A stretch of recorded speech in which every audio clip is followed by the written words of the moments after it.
Hey, this stuff really works. Not even Gone with the Wind has its own exhibit here at the Smithsonian in Washington, but there's something about Star Trek, space, the final frontier that is especially appealing to computer buffs. And besides, life is too short just to spend your time looking at spreadsheets, word processors, and databases. Today, we'll look at software from space, from Star Trek games to astronomy programs, on this edition of the Computer Chronicles.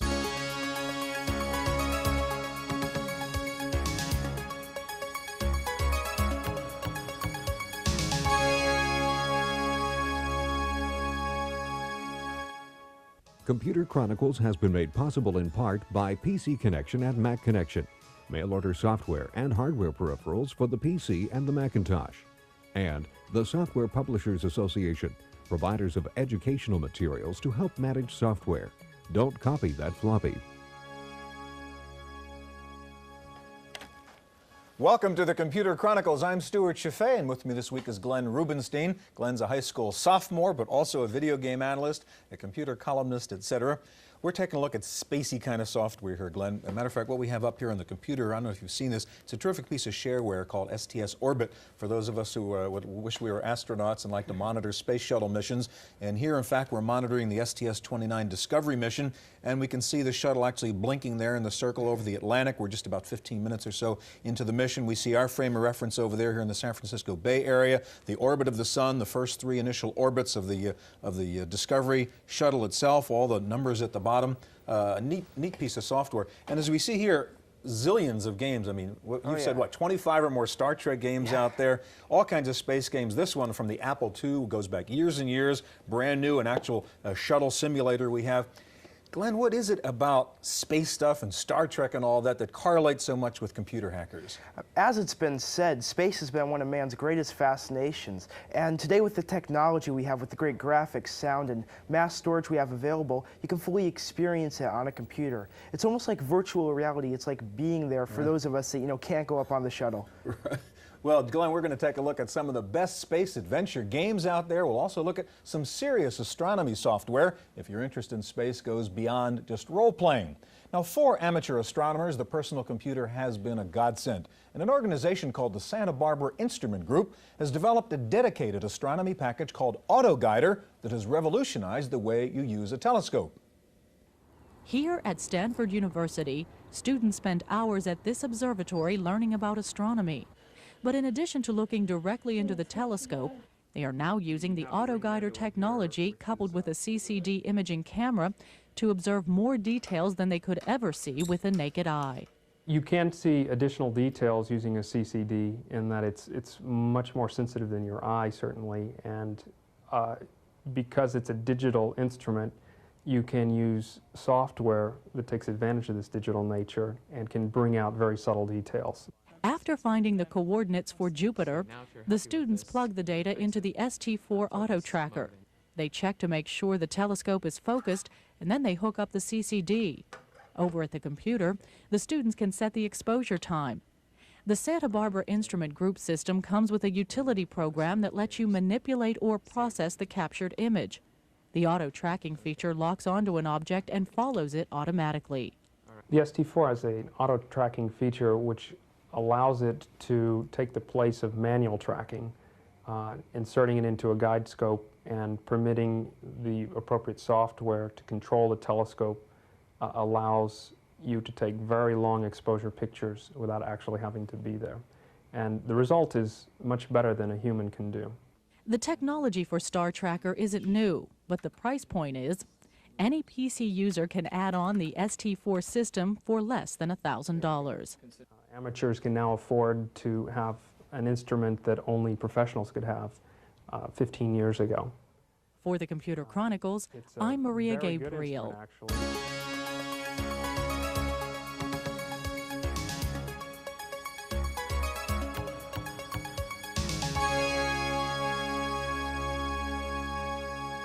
Computers and space games just naturally go together. In fact, the first computer game ever was called Space War, developed by students at MIT back in 1962.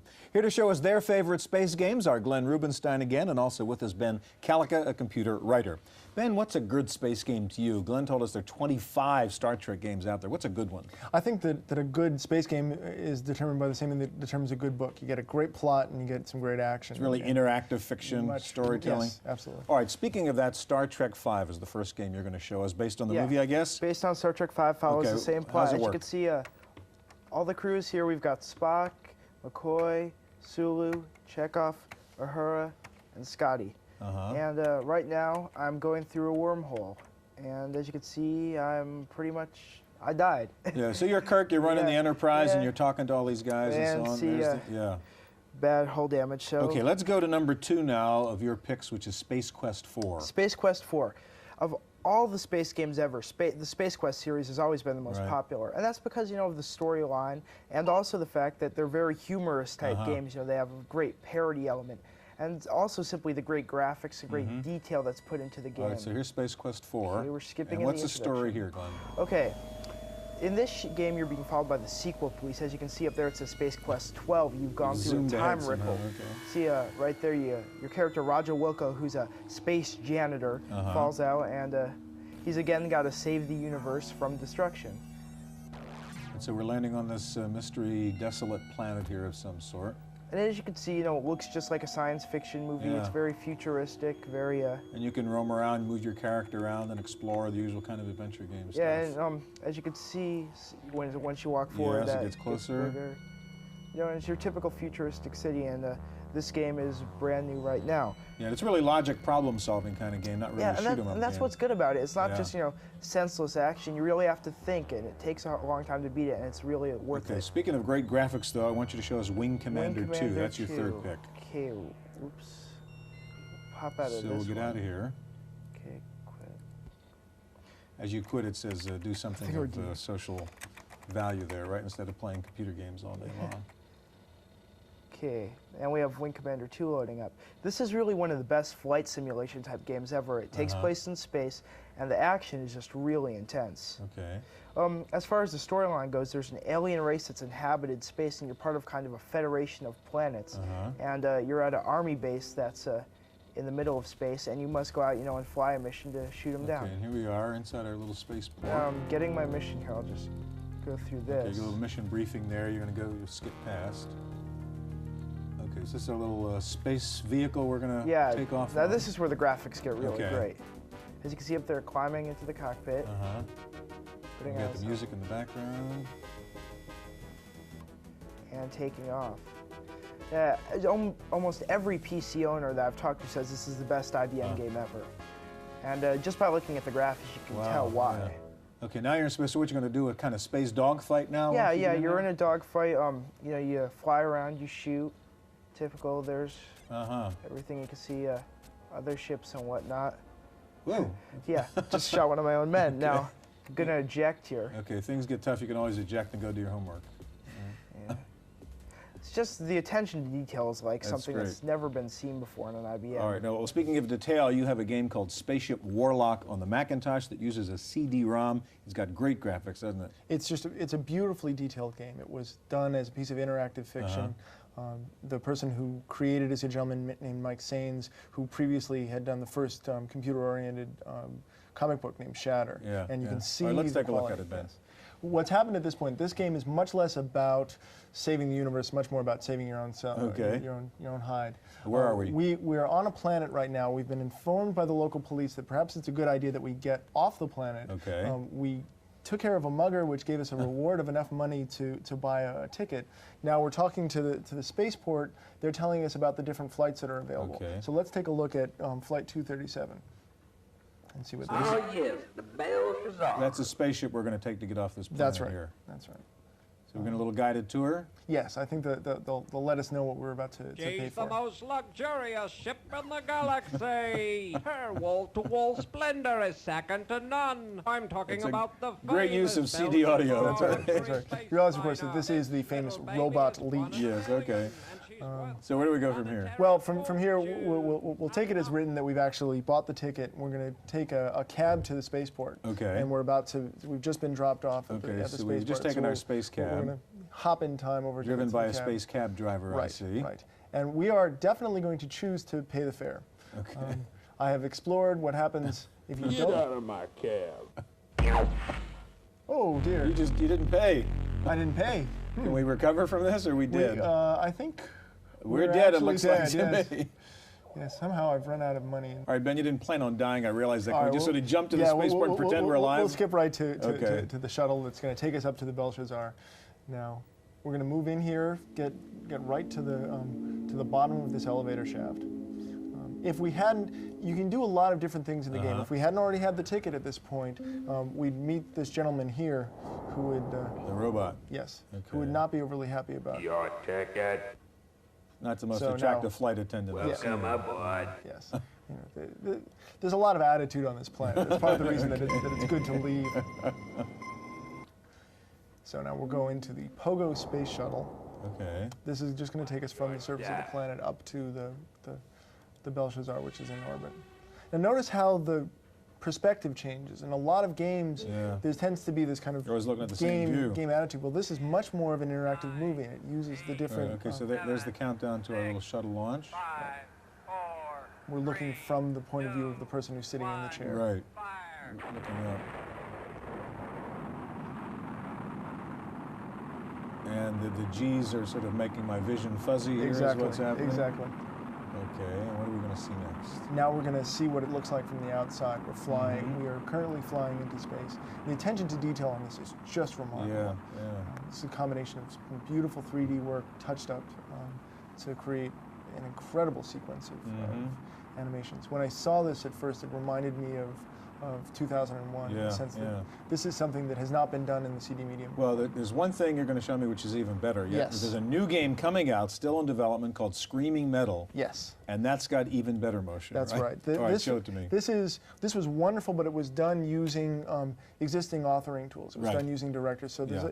when you move from side to side, you saw there's a little bit Exactly. of speed problems. Well, this is done. There was a combination of a gentleman named Bill Appleton with the existing team at Reactor, and what they've done is they've built something that moves faster than anything I've ever seen on a Mac before. Wow, Now okay. this is happening. This is not a movie that has been previously done. This is happening. This in is real responding time. to your moving the mouse. I am moving this ship right now. Now these mazes will be able to come off the disk in real time. Wow. They will happen. They can be as complex as necessary, and they can be much more detailed. This was just the first bit of That's technology fantastic. That's demonstration. going to be coming up later. Okay, one quick question. Speaking of what's coming up, there's going to be a Star Trek Next Generation game coming out, isn't there? Yes, Spectrum Holobyte's working on it, and from what I've seen, it looks incredible. All right, we've got a lot to look forward to, guys. Thanks very much.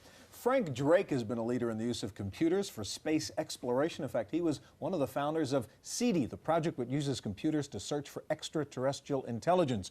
Drake is also using computers to teach astronomy. We have a report from the University of California at Santa Cruz. Frank Drake has found a way to teach students about astronomy without taking them to the planetarium. He uses a computer program called Dance of the Planets from ARC Software. It's a dynamic, interactive model of the sky and the solar system.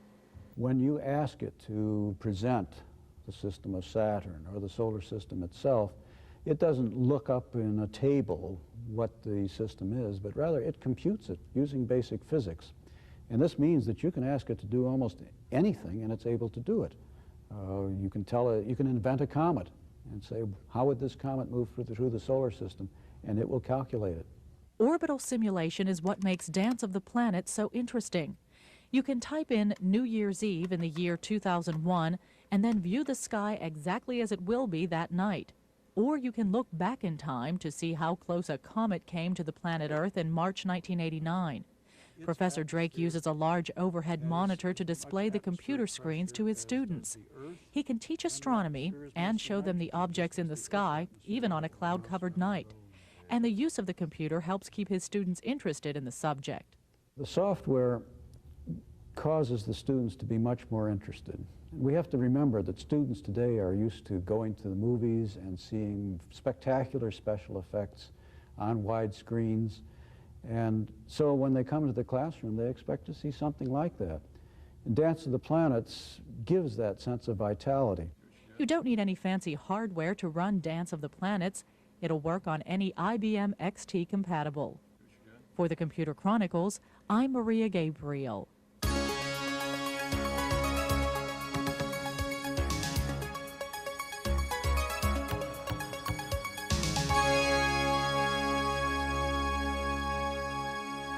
The science of astronomy has always been heavily dependent on mathematical calculation, so it's no wonder that personal computers have become a logical platform for learning about the solar system. Here to show us two great examples of astronomy software are Charles Turner of Carina Software and also Steve Bisk, president of Software Bisk.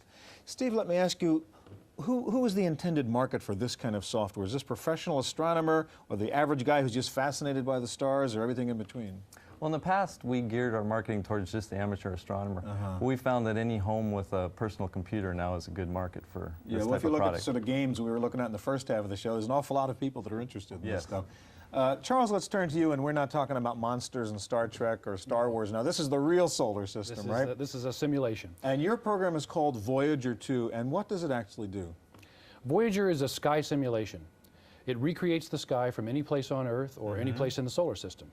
And it also animates the motion of the planets and other celestial bodies. There's kind of a little private planetarium in your computer. You can think of it as a desktop planetarium. All right, show us how you use it. In the center of the screen, we have the sky. Along the bottom, we have a horizon, which has been customized for a particular location. On the left side of the screen, we have information that's commonly needed, such as the local time, the location, or the center of the chart. These are also buttons which allow us to change the values. So to set a new location, we click on the location button, bring up a world map. We can show major cities. We can zoom in. So and if we're picking the view of the sky from our particular location on Earth. We're choosing our location by just clicking on the map. I'd like to show the animation of the planets. In this case, the sun. Let me pick a time step of about 2 days, and let me begin with the animation. The sun is tracing out a path called the analemma. It's a very unique figure 8, which is well known. The other objects in the sky here are Mercury and Venus. Okay, so the big yellow ball, obviously the sun, and the other two are those two planets. That's correct. Voyager uses the scroll bars to move around the sky. And at the bottom of the screen, we also have buttons for controlling things you might want to see, such as the grid lines. We can turn them off, or the constellation lines. If I'd like to find a particular constellation, I can go up and pull down a menu item, and let's just say Andromeda, because it's first. It gets centered in the screen and flashes, and I can also draw a box to zoom in. I have another button for turning on deep sky objects. These are galaxies and clusters and nebula that normally require a telescope to see. This little frame in the lower right-hand corner means that the object has an image on the disk, which I can then bring up. That's great. What about eclipses? And can you simulate things like that on Voyager? Yes, last year there was a spectacular eclipse. It was seen from Hawaii and also from Baja California. We can show the eclipse, but we also show it from a unique perspective. I'll zoom in so you can see better. This is the Earth as viewed from the moon. Begin the animation. You'll see this little round circle is the path of totality. It's actually the shadow of the moon moving across the Earth. That's what the eclipse would have looked like from the moon. From the moon, that's correct. This ability to save and then reload astronomical events is one of Voyager's more powerful features. Let me show you another one here. This is a view from a place further out in the solar system. And the sun is over here on the left with the inner planets. Jupiter's on the right. And let me turn on the paths. What I'm showing you is the path of a spacecraft. This is the Ulysses spacecraft, which was launched in 1990. That's the green thing going out there? That's the green thing shooting out towards Jupiter. And it's rendezvousing with Jupiter. It flew right over the North Pole of Jupiter. And it kicks around it there. Right. It goes into a polar orbit around the sun. That's fascinating. The Voyager program comes with 5 or 6 orbits already programmed in, but that can be added to. It also has a large database, and it has pictures which can also be extended by the user. Is this primarily an educational tool, Charles, really learn about astronomy and the solar system? Well, Voyager is intended for a broad spectrum of people, and it's been very popular with amateur astronomers, with teachers and students, and just with people interested in the sky. And you actually have a book that goes along with it, don't you? Yes, recently Wadsworth Publishers brought out a student workbook to accompany Voyager in a university class for introductory astronomy. All right, Steve, we've been looking at Voyager on the Mac. You have a program, The Sky, for Windows on the PC here. And you also have a telescope over there. Now explain what the relationship is between the telescope and the software. Okay, what we're able to do with our software is establish a link between the telescope and the computer. You simply go outside, point the telescope at two known objects, like two stars, and from that point on, you've got a link between the computer and the telescope. Okay, well, introduce us to the software first of all, and then we'll get back to the telescope part of it. Okay. The SKY is a general-purpose astronomy program which comes in 3 different levels containing from 10,000 to 250,000 objects. We've got the 250,000 object version running here. Okay, there's sort of a grid of the sky. Right. Let me turn the grid off and turn on the stars and the planets. And can we label them also? Yes. Let me label the solar system objects and the Messier objects. Messier objects are some of the brighter, interesting objects to look at in the sky. And you can also sort of see the constellations in the sky with this? Yes, we can turn on constellation lines and the constellation boundaries. Yeah. Okay, and then as you move in, we'll zoom in on a smaller portion of the sky here, and then zoom in, and as you can see, more stars appear. The program is adding the elements you could see at that point, yeah. All right, let's talk about the interface with the telescope now and show us how these two things work together. Okay, what the telescope link enables you to do is see on the screen where exactly your telescope is pointed. Okay, so if we had this outside pointing at the sky right now, which is we'll pretend what we're doing, as you move the telescope, the software will show me where it's pointing. Yes, as you can see, the crosshairs are moving as the scope is being moved. If you wanted to look at M27 there, it looks like it's a nebula. You just simply move the scope until the nebula is within the crosshairs. Right, so it's telling me go more to the right, up and down, et cetera, et cetera. Correct. And then look in the eyepiece, and you would see that in the eyepiece. Okay, now how about going in the other direction? Suppose there's something I want to find. I want to find a particular object in the sky, but it's pretty hard to do that just looking at the sky. Can I look at the computer screen and point the software, point the telescope to follow it? Yes, if I use the search command, you can search for any object that's in here. Okay. I can search for a NGC object, like we'll maybe look for the Eagle Nebula here. Okay.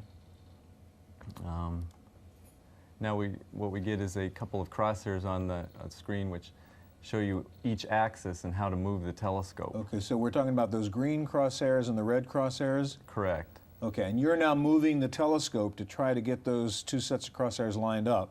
Right. And that'll get you pointing at that Eagle Nebula. Right, and now we're pointed at the Eagle Nebula. Wow.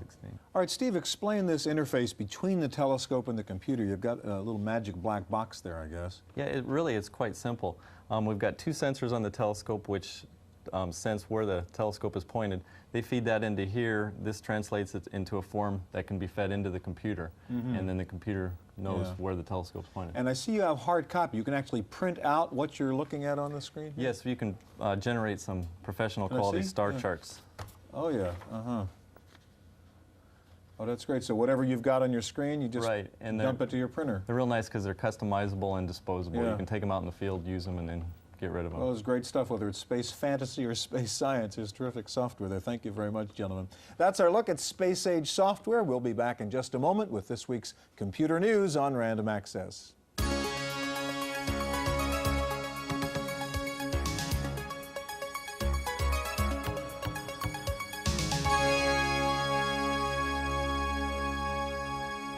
In the Random Access file this week, this is a special summer edition with the focus on software. Here are last week's best-selling software titles for the PC according to PC Connection.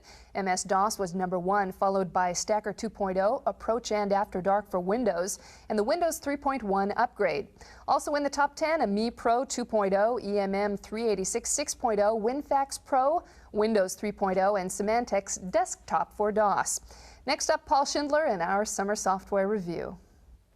It's hard to know where to start with this upgrade to Windows. Let's take a look. The Program Manager is what most people start with first, so we'll look around here. Under the File menu, Microsoft improved the Run option so you can browse for a file to run. It also improved the Properties option under File by adding a working directory. No more tricking Windows in order to launch an application with your favorite dataset. Plus, browsing through the icons on a program with multiple icons has been made easier. We demonstrate that here by looking at the properties of the MS-DOS prompt and look at the wide range of new default icons. File Manager has improved so much that someone who came to Windows from DOS might not flee to the DOS prompt every time they want to do something. It sports a cleaner look and it's 4 times faster than it used to be. Single-click on a drive icon to change to that drive. Double-click to bring up a second File Manager window. In 3.1, File Manager remembers where it was pointing and comes up in the same place next time. But perhaps the single most important improvement in Windows 3.1 is that it fails more gracefully than 3.0. It used to be anytime one application died, it brought down all Windows applications that were open at the time. We've given this program the three-fingered salute, Control-Alt-Delete, and this is what you get, a choice. You can quit this one app and return to Windows or reboot your computer. Believe me, this works. I've tried it. Windows 3.1 is $50 from Microsoft in Redmond, Washington. For the Computer Chronicles, I'm Paul Schindler. That's it for this week's Computer Chronicles. I'm Janelle Stelson. Computer Chronicles has been made possible in part by PC Connection at Mac Connection, mail order software and hardware peripherals for the PC and the Macintosh, and the Software Publishers Association, providers of educational materials to help manage software. Don't copy that floppy. Video cassette copies of this program are available. Computer Chronicles also publishes a companion newsletter containing details on products demonstrated, plus background information on program topics. To order a video cassette or a subscription to the newsletter, call 1-800-366-9484 or write Computer Chronicles. Please specify program subject for tapes. All orders include a free software program for auditing software use.